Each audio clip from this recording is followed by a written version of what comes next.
Here's Johnny. You're gonna need a bigger boat. Why so serious? I am Iron Man. This is a tasty burger. Welcome to the In Session Film Podcast. Hello and welcome to another episode of Chasing the Gold. I'm Shadan and I'm Erica Richards. We have something very exciting planned for today. You can't really see, but I'm wearing my, I'm wearing my TIFF merch today because I'm coming to you from Toronto. I'm still in Toronto, and we are going to be talking about ranking every single movie that I saw at TIFF. And if you've been around for a while, I did this with Hector Gonzalez where he ranked every single movie that he saw at Cannes. Didn't tell me what his ranking was, so I got to be surprised by his ranking, and we had a lot of fun. I will link those episodes for you guys to listen to in the description. But I figured I would do that with Erica. I know that, Erica, you saw some things that I saw just based on like social media reactions, but you don't have my list, don't have my ranking, so I figured this would be a fun way to kind of dig into TIFF titles this year. Yeah, and I'm so excited. You know, obviously we've talked before and like people know that our dream is just to like our jobs to be just attendees at film festivals. That's like the dream, right? So hopefully someday we will get to go to a film festival again. I would love to go to TIFF. I would love to go to like New York, like Cannes, any of them. I mean, honestly, any of them. The only one I've done is South by Southwest, and it was such a fun experience. And so I'm so excited to hear about your whole experience. But but also you saw so many movies that I'm so excited about. So like I'm so excited to talk. Yes. So this was my third year, which anyone who knows me knows I have a horrific sense of direction. I constantly get lost. So it was nice to like in year 3 finally know where I was going and not have to stop and ask for directions. Like I felt so proud of myself for finding everything.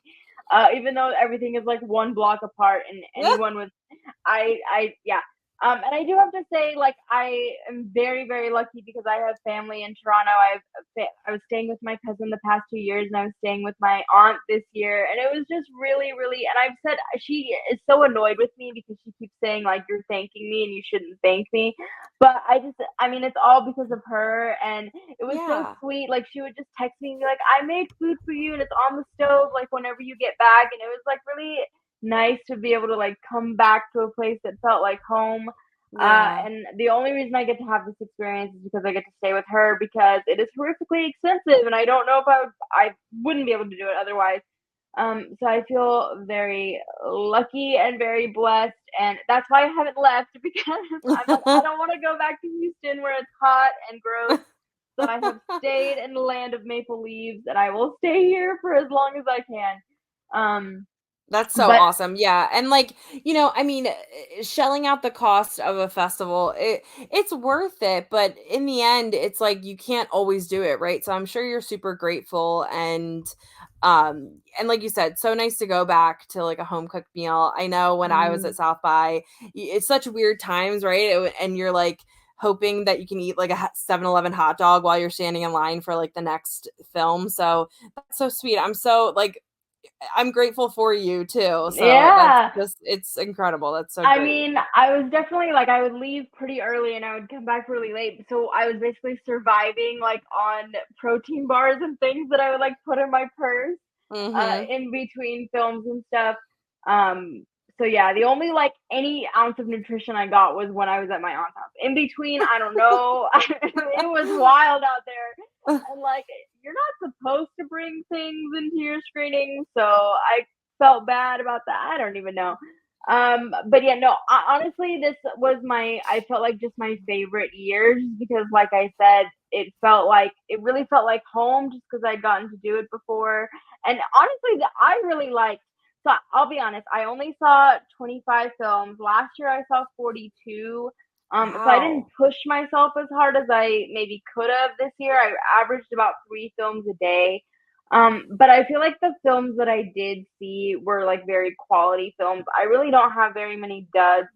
I think when I was making my list, which is so funny because first of all, I was the one who texted you and I was like, Erica, I have this great idea. And then when I was making my list, I went, why did you decide to do this to yourself? But I had like a solid top 3 and like a bottom top 3 and then sort of kind of placed everything else in between.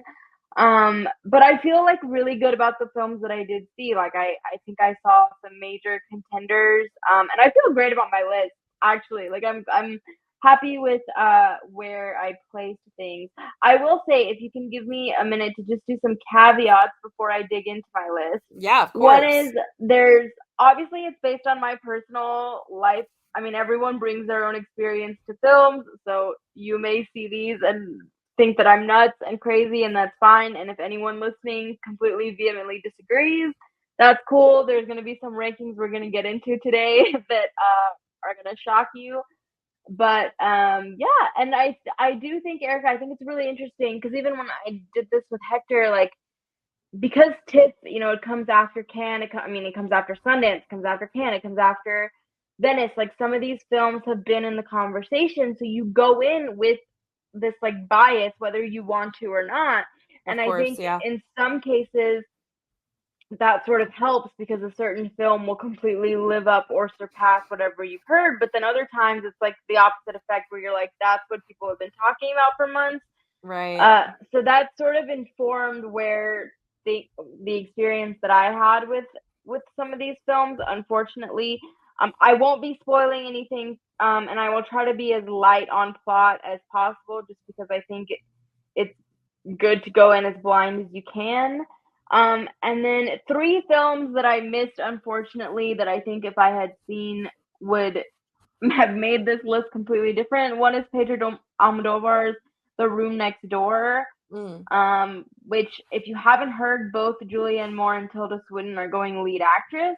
Oh, wow. So they'll be kind of competing for each other. I mean, I've heard from a lot of people that they could very well both get in, but those are 2 major Best Actress contenders.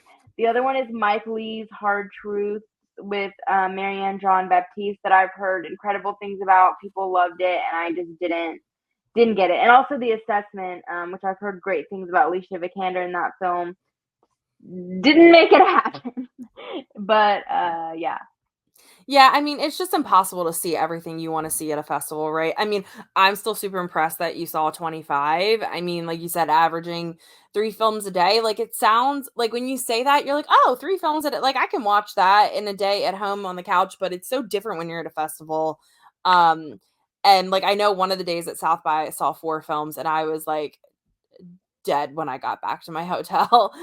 It does take a lot out of you. So I'm impressed that you saw 25. I don't think you should sell yourself short on that.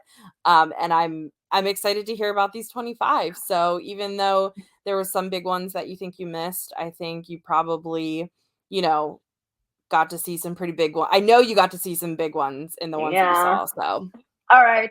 Shall we? Okay. We shall. Okay. All right. So starting at the bottom of my list is David Gordon Green's Nutcrackers, starring Ben Stiller. I put this at the bottom of my list because it's a movie about an uncle who is left in charge of his nephews after his sister passes away. He's like the big town guy that has to go to the small town. In the words of our beloved Taylor Swift, I've seen this film before like 1,000 times, and I felt like it was a run of the mill. It kind of wastes Linda Cardellini, which I think is like a cardinal sin. Never waste Linda Cardellini in anything. Yeah. Just what is did you say it's called Nutcracker? Nutcrackers. Yeah, it's a Christmas film. Okay, I was gonna say, is it a holiday film? It's a holiday film, yeah. Okay. And yeah, it just left me kind of cold. It was fine. It was a film that I saw. Sure. Yep. I know those. Those. Those are honestly the hardest ones to talk about because it's like you didn't feel one way or the other about it, and it's just like you said. Yep, it was a film that I saw. Like, it was a film that I saw. So the next one is David Minahan's On Swift Horses, which a lot of people loved. It stars Daisy Edgar Jones, Jacob Elordi, and Will Poulter. It's like a kind of middle of America in the 50s. Kind of the director described it as like a queer coming of age story. Okay. It has some like interesting themes and interesting things that it's trying to do. The reason why I put it so low is because I feel like if I wasn't so compelled by the actors in it, I just wouldn't care. Like what I liked the most was seeing 3 actors that I liked kind of play with this material. And it just takes like a long time for things to start happening. But again, I know people really love this and put this towards the top of their rankings. It just kind of, again, left me a little bit cold. Do you feel like it's forgettable? Is that maybe why? I mean, to be honest with you, like so one of the first things that I did after TIFF was like, let me just write down every film that I saw just to see what has stuck. And this was one of the ones that I left off my list.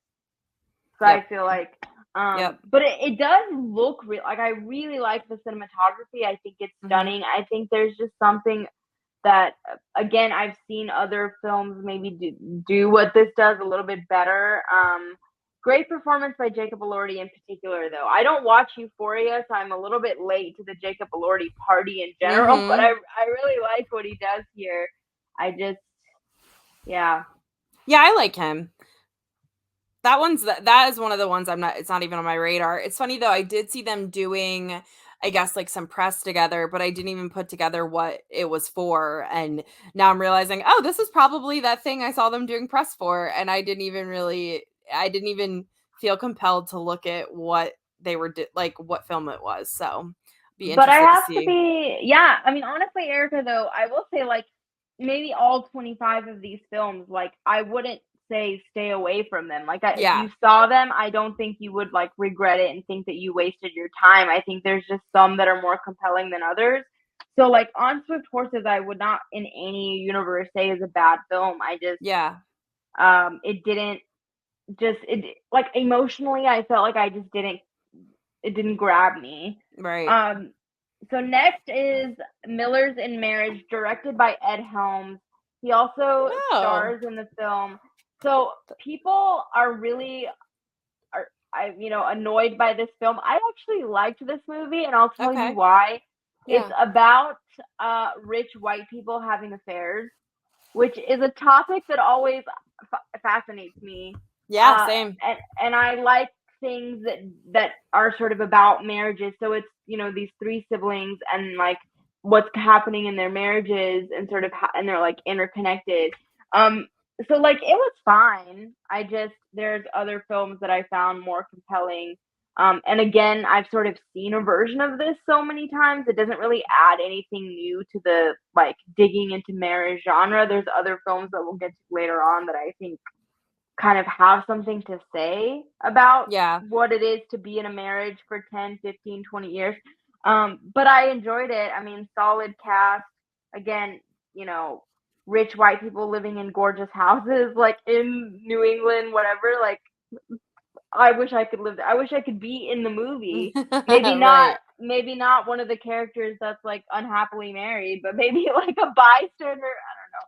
Yeah. Well, it's interesting the way you're saying, the way you're kind of categorizing these films, because I think about this all the time. I had a professor in undergrad who used to say, this was like I might have talked about this before, so I'm sorry if I'm repeating myself, but this was like specifically for a news packaging class. Like it was like learning how to like make news stories, right? Like the 2 to 3 minute packages you see on the news about like one particular thing. And he would always say like, show me something I've seen a million times in a different way.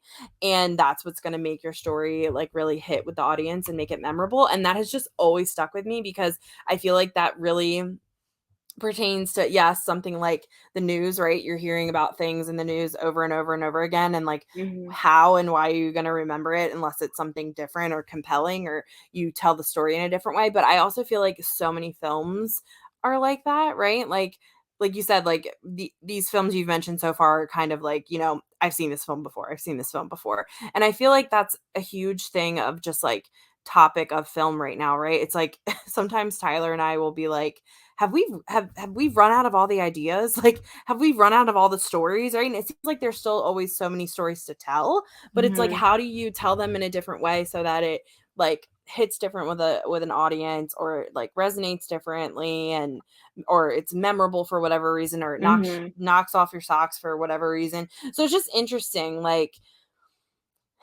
I don't know. It's just this is just an interesting, and I think time. Like, in particular with something like Millers in Marriage, like if you were watching this on like a Friday night, I don't think you would be disappointed. I just like, if I were to say like, Erica, these are the films that you have to see that I saw, this just wouldn't it's not be on the list. one of them. Yeah. So up next on my list is Matthew Rankin's Universal Language. So this is Canada's official selection for international film. International film this year.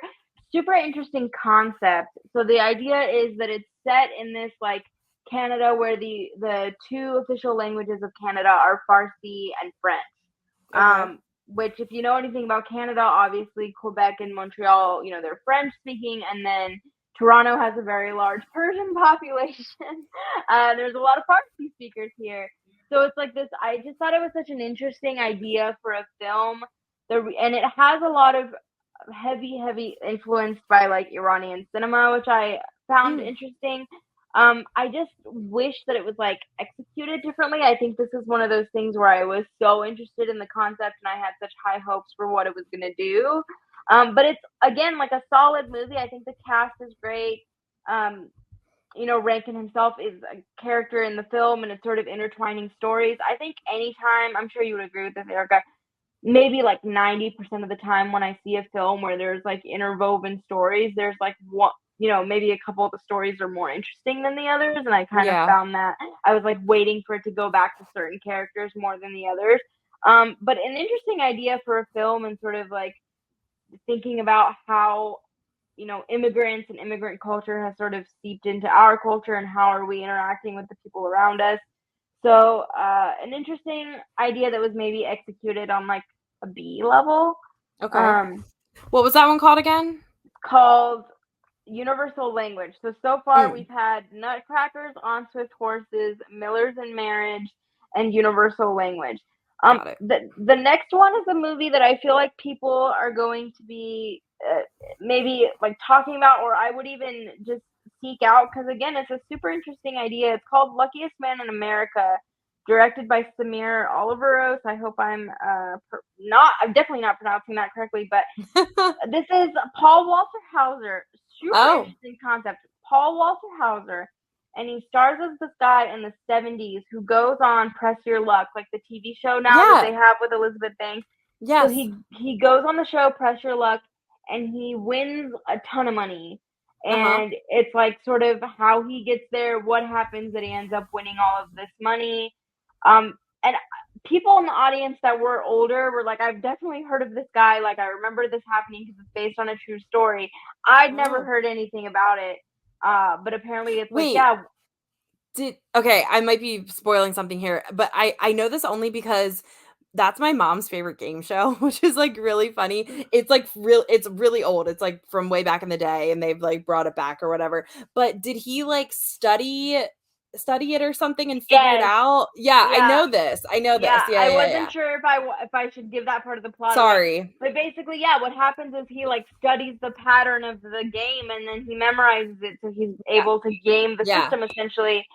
Super, super interesting. The reason why it's kind of lower on the list is because I feel like it doesn't really dig into like who this man is. It focuses heavily on the game and sort of the producers and sort of all this other stuff. And I feel like it doesn't even really get into like the aftermath of it, which I just felt like it was such a wasted opportunity for something that's called The Luckiest Man in America. Like I wanted to learn more about this man who was able to like do this.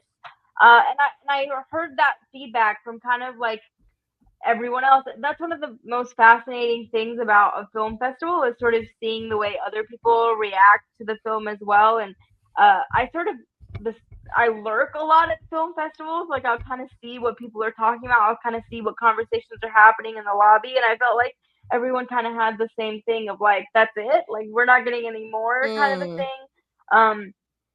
Great performance by Paul Walter Hauser, though. I don't know. I wish it kind of gotten into other things and did more with the story, because it's super interesting that like that happened. Like it's just, Yeah. I yeah. love stories like that are like these really, of course there's these like big things that happen that everyone kind of knows about and then they get made into a movie, but I love this where it's like this super like specific thing that they take and make a movie out of. So I will definitely see this one. It's kind of Yeah. like the one that Anna Kendrick is making about the dating game show that the guy, whatever. But it's that one too. Like I have been obsessed with that story just because like I'm such a true crime junkie that I've been obsessed with that story for so long. I'm so excited that she's The like Woman of making. the Hour. Yes, exactly. Yeah.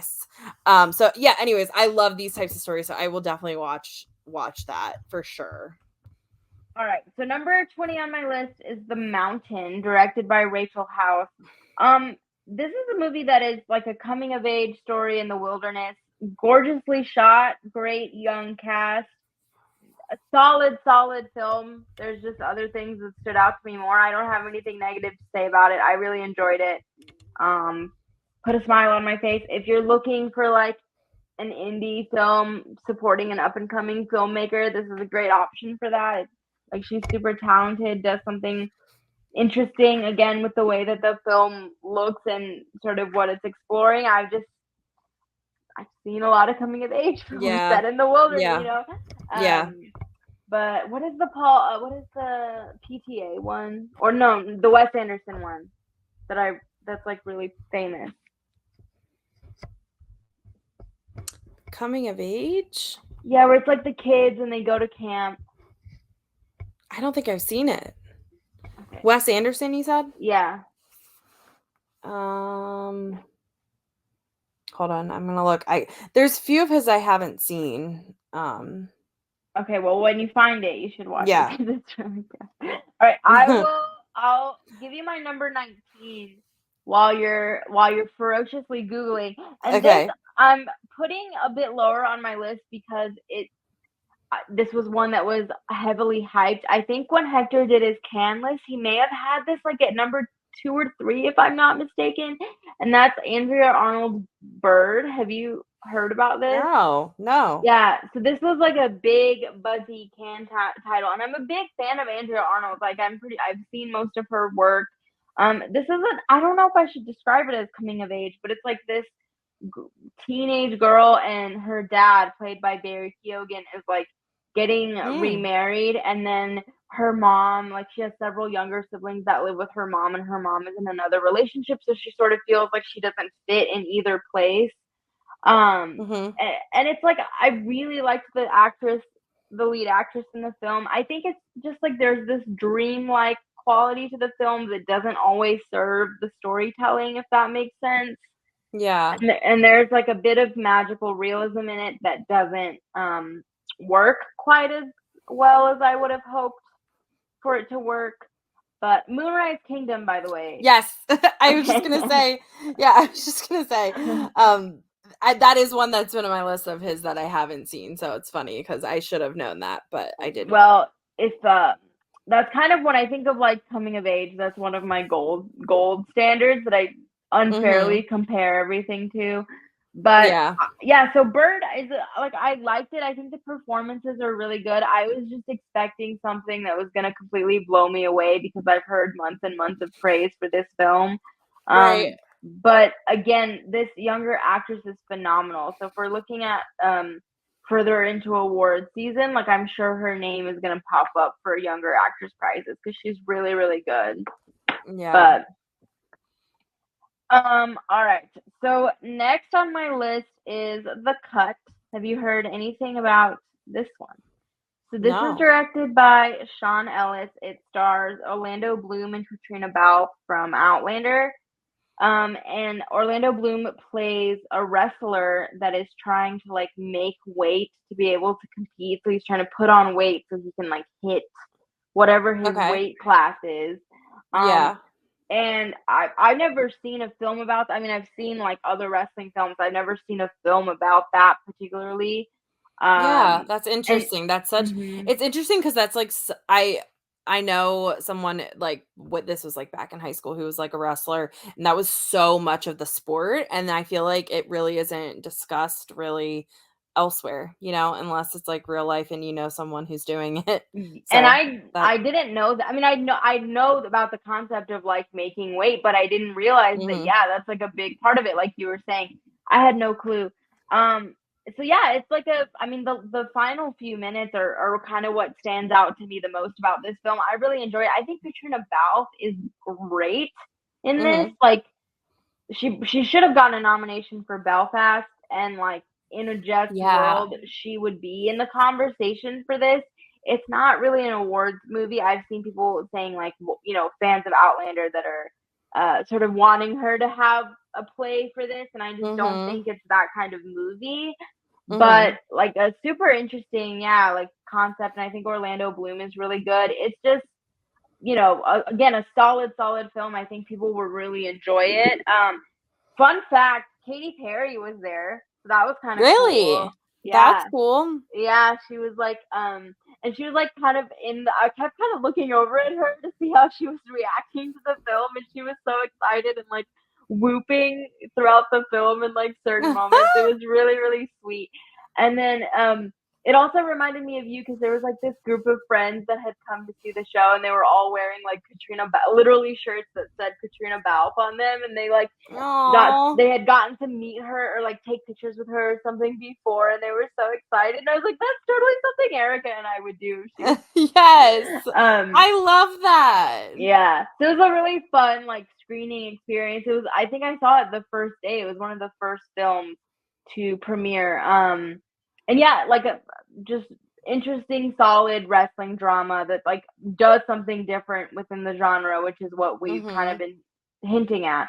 So I really like that one. I think that is worth seeing for sure. All right, this next one is gonna piss a lot of people off, and that is Jason Reitman's much talked about Saturday Night, which is coming out. Oh yeah.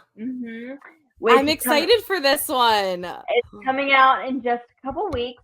And for those of you who are unfamiliar, Gabrielle LaBelle from Steven Spielberg's The Fabelmans plays the creator of SNL, Lorne Michaels. And the plot of the film is it literally takes place like in the 90 minutes before the first episode of SNL. This is all in the trailer, no spoilers. So it's like all of the sort of craziness of getting the first episode together and like all the things that they have to go through. Super stacked cast that plays like, these SNL heavyweights. I just did not, and this is again another one that when it premiered at Telluride got raves, and people were saying this is Jason Reitman's best movie. As somebody who adores Jason Reitman, I don't think that's true. I think it's a solid movie. I think any pop culture junkie will enjoy it. It's really fun to see these actors take on these iconic characters. There's a huge cast, and what this movie does really well is give everyone like an opportunity to have a moment, so to speak, which I really liked. I just felt like some of the people were like laughing, and I was like, it's not that funny. Like, I don't know. Do you think it's that thing that we talked about before where it's just like the excitement of being at a film festival and being at like, it's like it's very much energized up? Do you think that was it? Well, I just don't think it played as well at TIFF as they thought that it was going to play. Like, just in general, even the reviews coming out of TIFF are significantly weaker than the ones coming out of Telluride. Oh, interesting. And people, and I'm gonna tell you a little story that's also controversial, but I think you'll appreciate it. So tell me, yes. People really, this is like the juicy drama of TIFF. People had this film like majorly in the running for People's Choice, which the People's Choice Awards at TIFF. If you don't know, the top 3 this year were The Life of Chuck, Honora, and Amelia Perez. All 3 I've seen. All 3 will appear on my list. We will get to them, I promise. But people, go ahead. I just have to tell you something really quick because one of my like really good friends, her ex-boyfriend is Mike Flanagan. Like, she went to college with him, and like it's her, and they're still friends and they talk. So she like texted me and was like, "Oh my god, Mike's film just won the People's Choice Award at TIFF." Like, and yeah. He is from, like, he grew up like here in Maryland, and he went to Towson University, which is like a school like in like northern Baltimore, you know. And yeah, like they were college boyfriend and girlfriend, and like I said, they're still friends. Wow. Yeah, so I just had to throw that in there. I had to tell you that really quick. So I don't want to spoil my thoughts on Life of Chuck, but I adore Mike Flanagan. Like, that man should have a boatload of Emmys for his Netflix like series of minis. And like, obviously this is a film podcast, but if you have not seen like The Fall of the House of Usher or The Haunting of Hill House, like run. And because I think the work that he has done on Netflix is some of the best television of the past decade, and it is underseen and underappreciated. And if nothing else, I am absolutely thrilled that he is having like this moment, because he really deserves it. Yeah, it's super exciting. We'll talk more when we get to it. And if you haven't seen like his reaction when he's like, he did like a video that TIFF had on its social media that was like, where he was just really emotional and surprised because nobody had this film, The Life of Chuck. Nobody had this film on their radar at all. Like, came out of nowhere. It was not a film that people were talking about. But everyone before had Saturday Night. They were like, "Oh, it's definitely gonna place. It's definitely gonna place." And I have a theory, and this is so gossipy, but I have a unsubstantiated theory as to why it did not place. Because the screening that I went to, I did not go to the premiere screening because I had tickets to something else. And I'm so glad that I stuck with my guns and I went to the other screening, because the other screening is much higher on my list. So I went to the second premiere screening, and Jason Reitman comes out and he introduces his film, but then he like doesn't do a Q&A afterward. I don't know why. I don't know if it was a TIFF scheduling thing. I don't know if he didn't want to do one. But like, and several of his cast members were still in town promoting they had other films at the festival, so they're still in Toronto. But no cast came, and Jason Reitman did not come out to do a Q&A. And people were significantly pissed off because it was it was like a premium screening, and premium screenings are very expensive. So people were like really upset that they were like, "Dude, like, you're already here introducing the film. Like, you could have come out." Wow. So I am like convinced, and this is just my theory, it's not scientific, but I'm convinced that like that was the reason why, that it may have placed higher. I bet you that has a huge like thing to do with it. I would not put that past. Like, that matters to people. But that was a big piece. Yeah, a big. And what I do really like about TIFF is like, people in Toronto take it really seriously. Like, I talked to a lot of people, Erica, who were like, "Yeah, I like save up money and I'll just buy like, you know, a ticket or two every year to come out and see." And it was cool because you could see like the difference between like the film critics and the people who like, this was their date night. Like, they would get dressed up and come downtown and see a film. And so like, it's so fun to see like people that were excited. I met this woman who was telling me that like her mom doesn't really get out of the house much, but she loves film. So she was like, "I'll save up and buy my mom like 2 or 3 tickets, and it's like our mother-daughter thing." And her mother was like elderly, and she was older too. Yeah, and she's like, "That's like our thing every year, that we come to TIFF together." So like, I think it's so cool that the people of Toronto really support this festival, and like even People's Choice, like they take voting really seriously. Like, I've had so many people be like, "Well, you're like the film person. Like, what are you voting for? What do you think I should vote?" Like, they like study it and they really know it. That makes my heart pitter patter. I love that. Yeah, that makes me so happy. Yeah, but then it also makes me really bummed for these people who this was like their thing. This was their night. This was their thing. And again, that means something to people, and you can't sell them short when they've, you know. Yeah, I bet you that had something to do with it. I would believe that.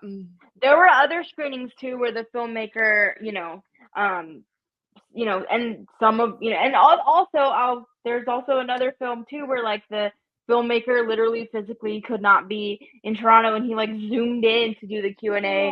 So yeah, it's like really fun that people get to have these moments. So the next film on my list is Happy Holidays. It is a Palestinian film. I've never seen a film from Palestine before. Directed by Scandar Copti. Super interesting. Again, it's like this family story, like intertwined stories about the siblings. But it's like, you know, the sister, she like studies in Jerusalem, so she's sort of going back and forth. It does get into the politics of the region. I think you can't make a film lives and sort of like the relationships that they have and the things that happen. I've never seen a film like this before in my life. And there are elements of it that maybe aren't as well executed, but I just thought it was so interesting and unique.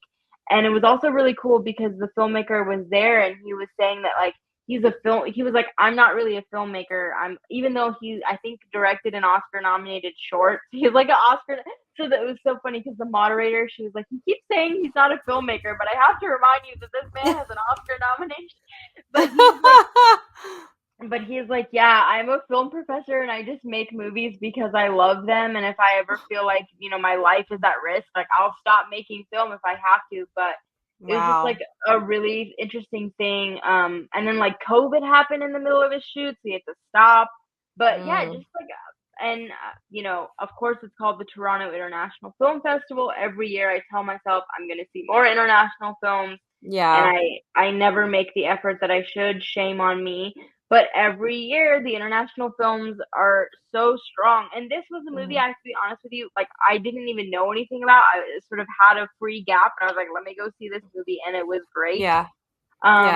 So yeah, that is homework for me to check out more Palestinian cinema. Again, it's called Happy Holidays. If you see it, it's just so I don't want to get into what happens because there's so many, like, just things that I didn't even know happened in Palestine that happened in the movie that were really surprising to me. So if you're looking for like an international film that people aren't talking about, this is a great option for that. Good. All right. Again, another controversial one that's gonna get people upset at me. Number 15 on my list is Luca Guadagnino's Queer, starring Daniel Craig.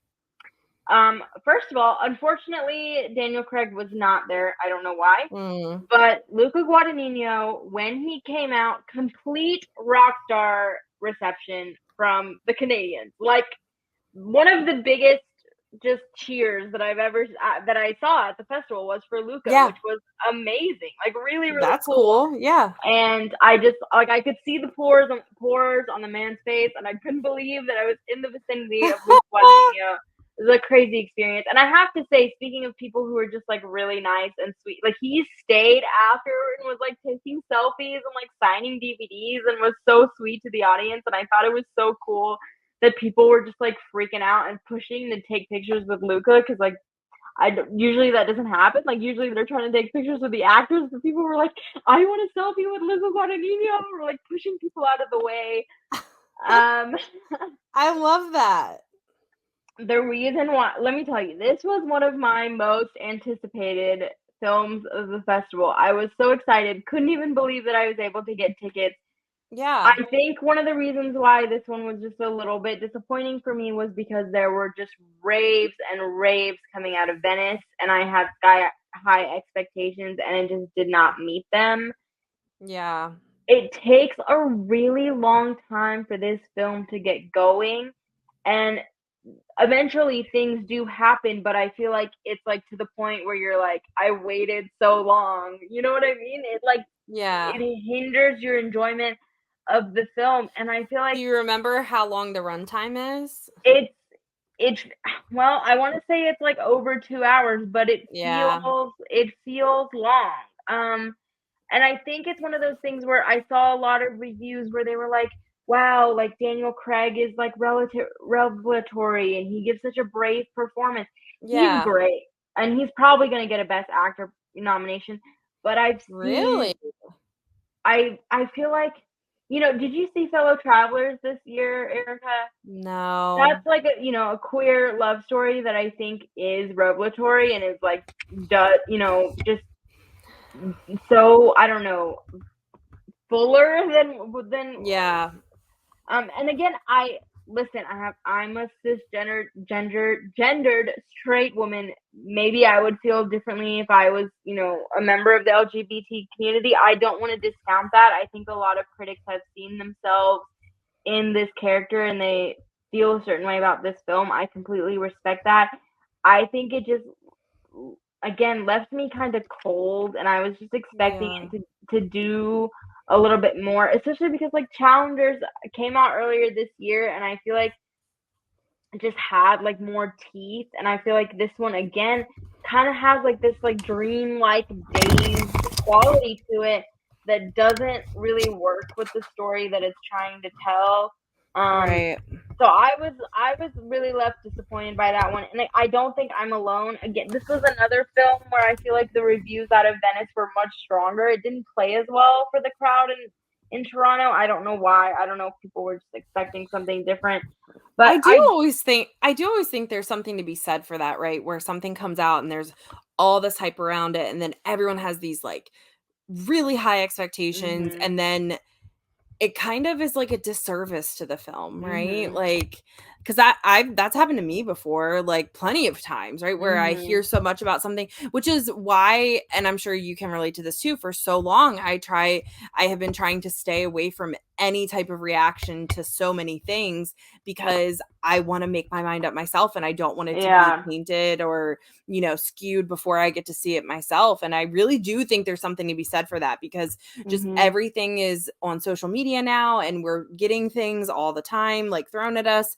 And I just think it's really interesting to think about how that changes like the film watching experience, I do want to mention, so of the films that we've talked about so far, I mean, I think Saturday Night, potential there for like screenplay. I do think that that's going to be in the conversation.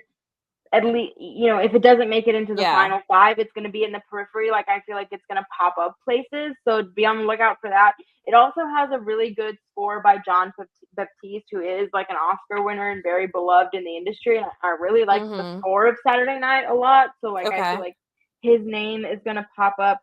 But besides that, I do think like the strongest Oscar potential so far that we've talked about is Daniel Craig in the movie, because I think love for him and love for Luca as a filmmaker will be enough to overcome. And it's like a biopic, so I feel like, that the Oscars love their biopic. So I think that is enough to kind of overcome the lukewarm, like mid-ish, Metacritic score or whatever. Yeah. And I think if the very charming Daniel Craig sort of plays the game and is going around to all the different events, he could pull through. I mean, he really could. I think just like the star power is enough there. Yeah. So next film on my list, also controversial because people really loved this one and it was highly beloved out of Venice, is Babygirl. Okay. Starring Is this Nicole Kidman? Yeah. Yes. And Nicole Kidman, for those of you who do not know, won the Best Actress prize at Venice. Oh, for this? For this. So she's also very much in the Best Actress. Like, if we're talking about top 10 contenders that have sort of surfaced at the moment, like she's top. So basically what this film is about is Nicole Kidman plays like a CEO. Harris Dickerson is her like intern, and they start having this affair. And Antonio Banderas, I have to mention, no one is talking about him in terms of affairs, but I mean in terms of awards. But that's where my mind is. I told you, I love affairs. I don't know what it says about my character, but people having affairs, I'm like, I'm seated, I'm there. Yes. It's so funny that it's so funny that we're talking about this. This is a little sidebar, sorry, but I just finished reading The Perfect Marriage. Did you read that? Yes. Yeah. Okay. Yeah, we'll have to talk about that offline. Yeah. Sorry, but that just made me think of like I'm in on affairs right now too, because I just read that book. Okay, sorry, go ahead. No, but I have to be honest, he was my favorite performance of the movie. He Okay. plays like, because we've seen the long-suffering wife who sort of confronts the husband's affair. We haven't seen very many of the husband in that position, and I really like what he does. Like, I was really, I think, so impressed. I think, again, a victim of its own hype. People were like, this is Nicole Kidman's one of her best performances. I love Nicole Kidman. I've seen 90% of her filmography. I would maybe put it in like top 15 best things she's ever done. Like, I don't think she's breaking new ground in her performance. But am I saying she's giving a bad performance? Not at all. If she ends up in the top 5, which I think she very likely will, just because she's, again, Nicole Kidman and beloved, great. It's not a bad performance by any means. I just don't think that it's like, I wasn't wowed by it the way that I was like expecting to be wowed by it, I guess. Yeah, that makes sense. And I think so. What's really interesting about this movie is that the filmmaker, again, she was there, Halina Reijn. I don't think I'm saying her last name correct. I'm so sorry. But and she directed Bodies, Bodies, Bodies. I think you've seen that, right? Yes, Yeah. I loved that. Yeah, so she's like a super interesting filmmaker, and I really like her. And in her post-film Q&A, she was talking a lot about how she's using the film to sort of work through her feelings about sexuality and the way that we talk about or don't talk about sex, and again, sort of like a marriage and the role that sex plays within your marriage, and sort of like satisfaction and all of those things. And I think the film doesn't provide any answers. So some people may find that really fascinating, that we can sort of see the way that she's wrestling with these things, like in the movie, as Nicole Kidman's character is wrestling with them. But I felt like, again, there are other movies that are sort of trying to do this, and I don't know if Babygirl is like adding anything to the discussion or like doing anything new. Right. Maybe other people will disagree. I think it's fine. I just don't think it's blow me away or whatever. But I do think it's interesting in its subject matter. Like, it's interesting that this movie exists, right? Even if it's like doesn't nail everything. Like, I'm glad that we get to see a woman in her 50s. I guess she's in her 50s, like wrestling, or hot, like So, and interesting to have like the filmmaker literally say like, I'm still like kind of working my way through these things even after I've made this film, right? Like, yeah. So worth your time, I think, for sure. Okay. So the last movie that I wanted to get to, I'm saving my top 12 for part 2 of this episode. Last movie I'm going to talk about today is Gia Coppola's The Last Showgirl, starring Pamela Anderson. Yes. Okay. I saw a lot about this. Yeah. So it's about a showgirl in Las Vegas, Pamela Anderson, and her show is closing. So she, has spent 20 years longer of her life as this showgirl. The show is closing, and she's sort of like, who am I now?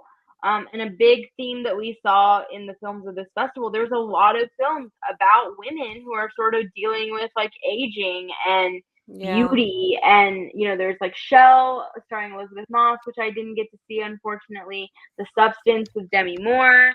Also didn't get to see that one, spoiler alert. But sort of, it's interesting that we've seen this influx of film that deal with like what happens as sort of your beauty is fading. I really liked this movie a lot. I know, again, other people did not as much, but I think it was super interesting. I've never seen a movie about a Vegas showgirl before.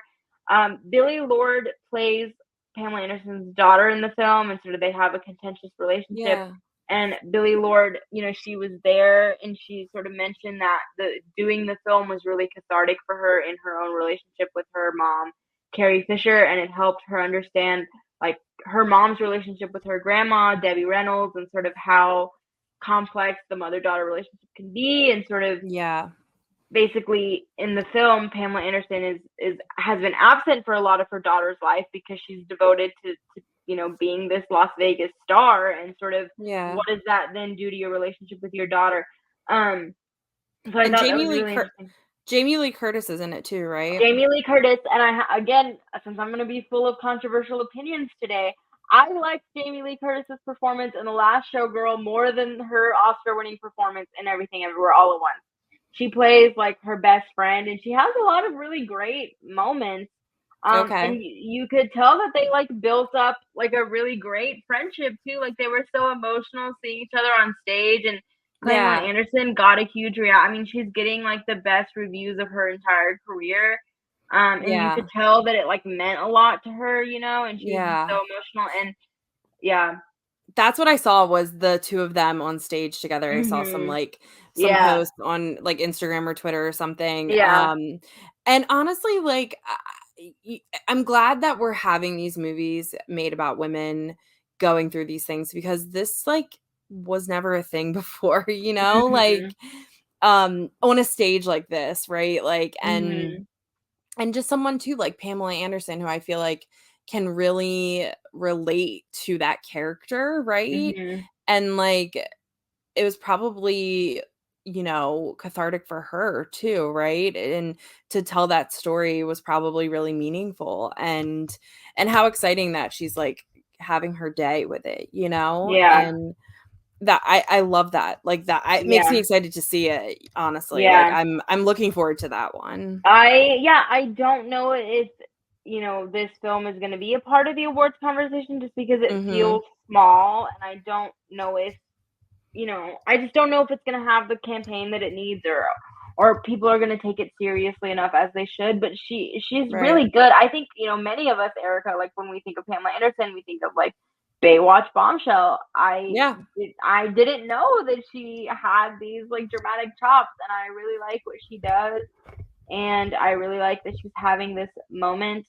Fun behind the scenes. Oh, go ahead.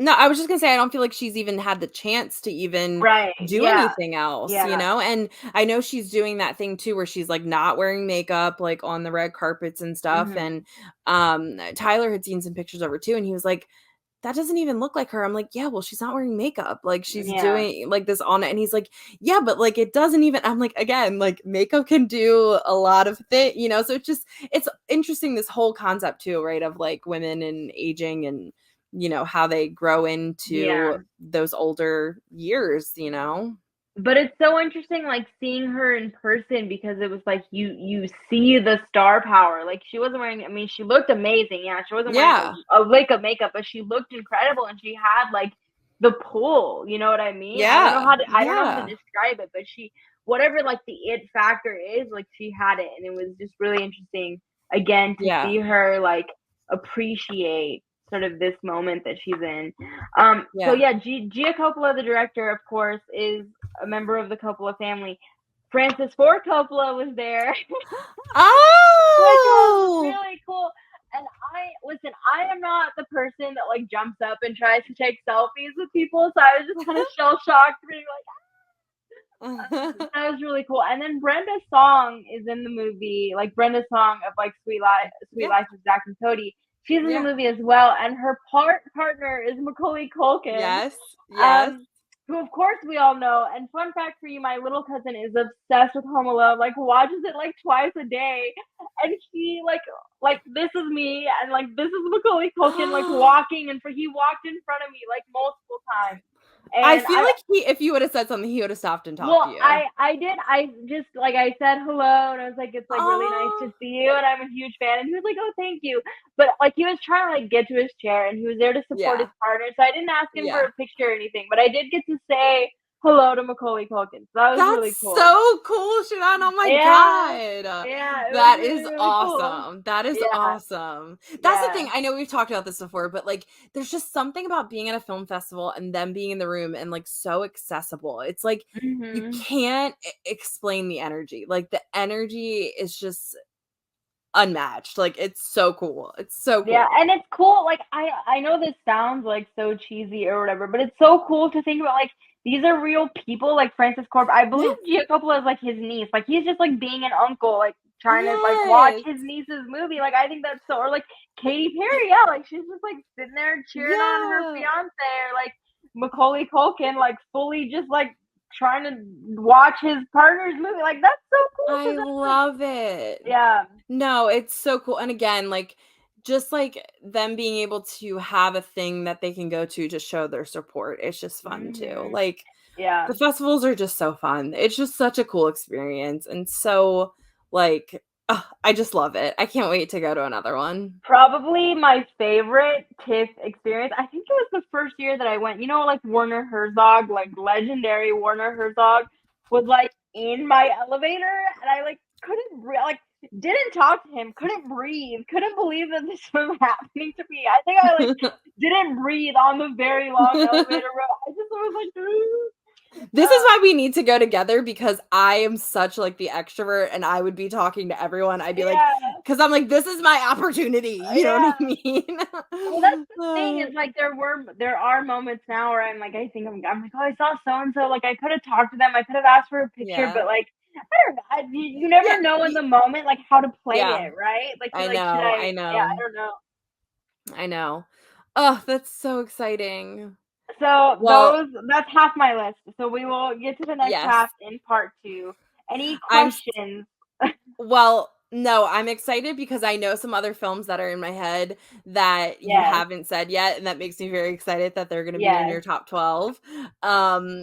So yeah, no, and even like you said, I think it was great that you said, like, you know, all of these films are worthy of your time at some point.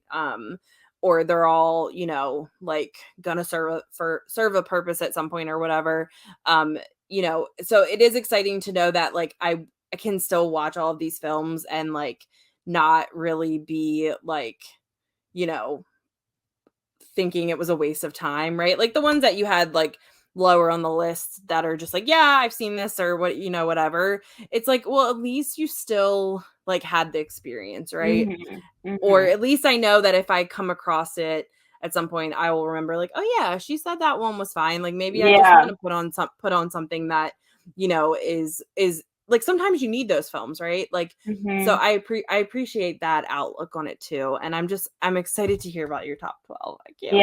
And I just want to reiterate, I think just in terms of our chasing the gold purposes, like, look out for Nicole Kidman. I think she's absolutely up there. Look out for Daniel Craig. Like, he's absolutely up there.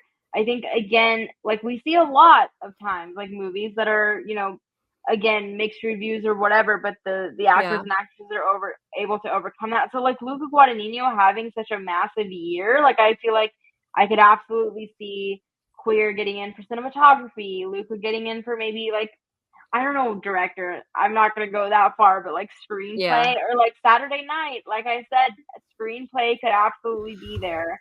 Or score. So I think we're seeing the year take shape slowly but surely. So like, even if some of these films as a whole don't completely work, I think there's like so many strong performances, and that's so exciting. Because like, again, Daniel Craig, like, I've only seen him in James Bond and like the Knives Out films, and I didn't know that he, to be honest with you, and I tweeted about this, but like, I've said many times on this podcast, like, Coleman Domingo and Sing Sing, he's my number one.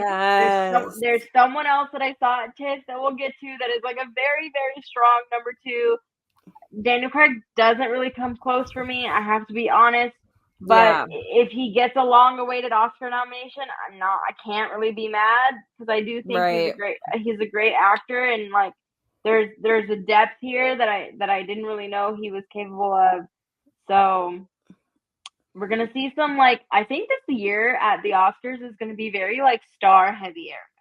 Like, I feel like the names that we've talked about are like, right? Like, I feel like there's a couple of newcomers that I'm gonna get to, but I feel like most of the people that are being talked about are like the A-listers that are either having like a return, like Angelina Jolie and Maria, or, you know, or like I was gonna say, or that have like been around for a while, right? Right. Like, that have never really been out of the conversation, but it somehow seems like they're back in like a big way.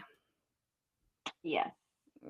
So, well, I can't wait to hear your top 12, and I think Yes. those we'll probably dive a little bit deeper into, which will be really Well, fun and you're exciting. gonna have to let me know. I was trying not to dig very deep because I don't want to give anything away for anybody, because I do think it's fun to go in as blind as possible.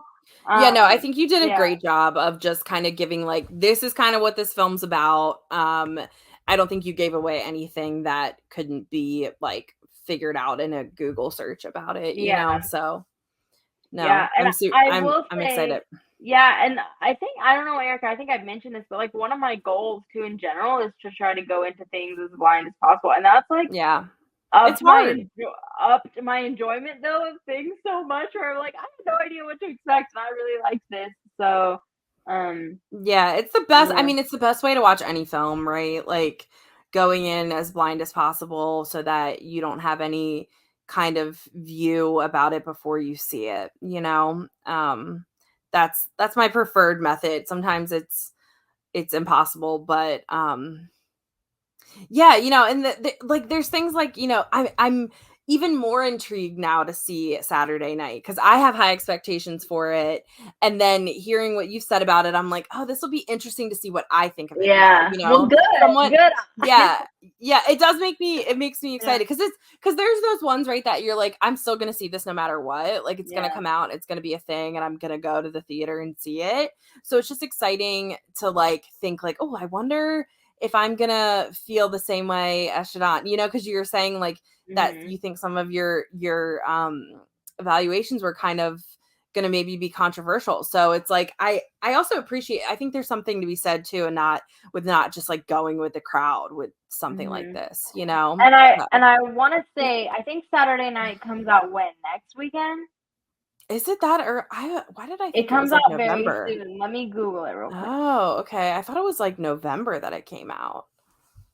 I might just be thinking. Well, it says the Canadian release is going to be October 4th. But why do I think my phone is like set to everything Canada. USA release. Of the movies that I talked about, I know Saturday Night is going to be the one. Okay, it says October 11th is going to be, in the United States. So of the movies that I've talked about so far, that's going to be the one that's the quickest to come out. So I'm really excited for people to see that and come yell at me for my Jason Reitman slander. By the way, my favorite Jason Reitman, it would be Up in the Air? Probably top tier Jason Reitman.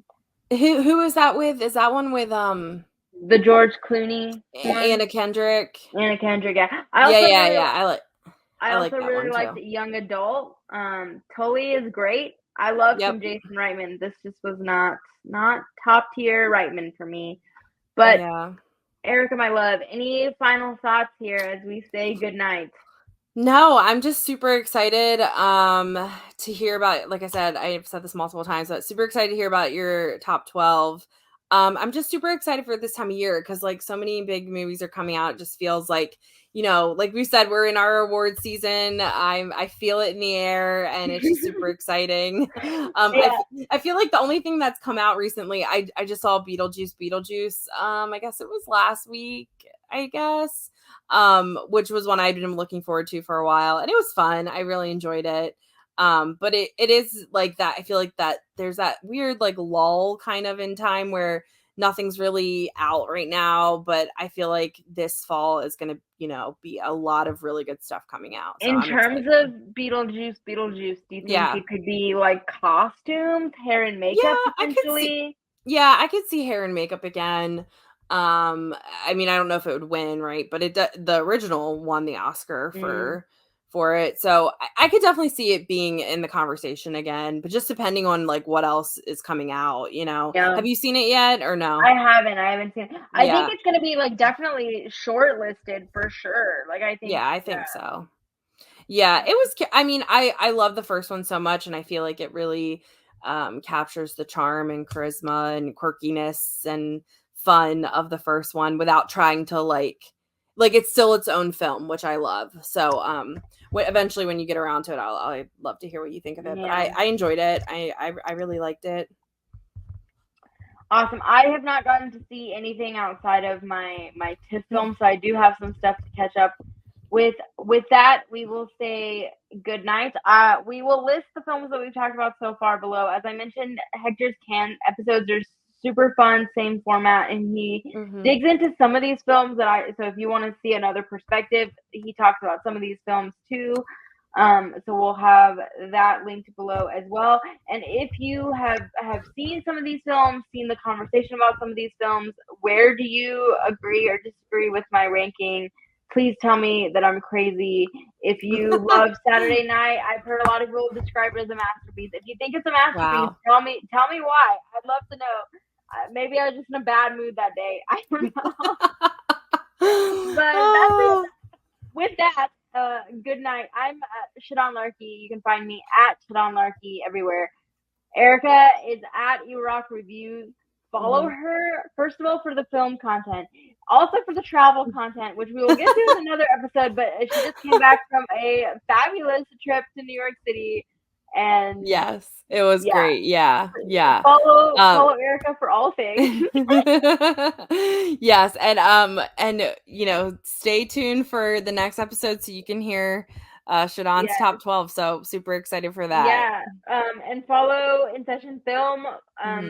And rate and review us. Tell people if you think that our rankings are fun. Tell people if you think we're crazy and they're not fun. Tell people anyway. Tell people that there are these two crazy podcast co-hosts that just rank things that are. You know what, Shadan? People should follow you too because you always are so good about posting our link on Instagram, and I always repost you. And finally, I've had some of my friends I just listened to your podcast. Oh my God, I didn't know you were doing this. And which was just super exciting. So especially the one that we reposted about, It Ends With Us. My friends were listening to that, and that was just so exciting. So we appreciate the support, of course.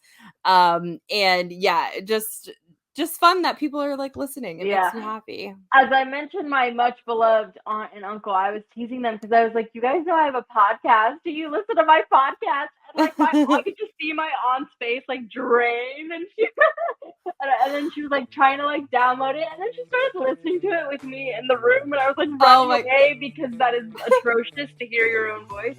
Yeah. It's hard. So yes, yeah. As we get our own loved ones and our own friends and family on the gold train, we would appreciate any and all support. Yes, definitely. Yeah. Well, see you until later, next friends. time. Yeah. See ya. See ya.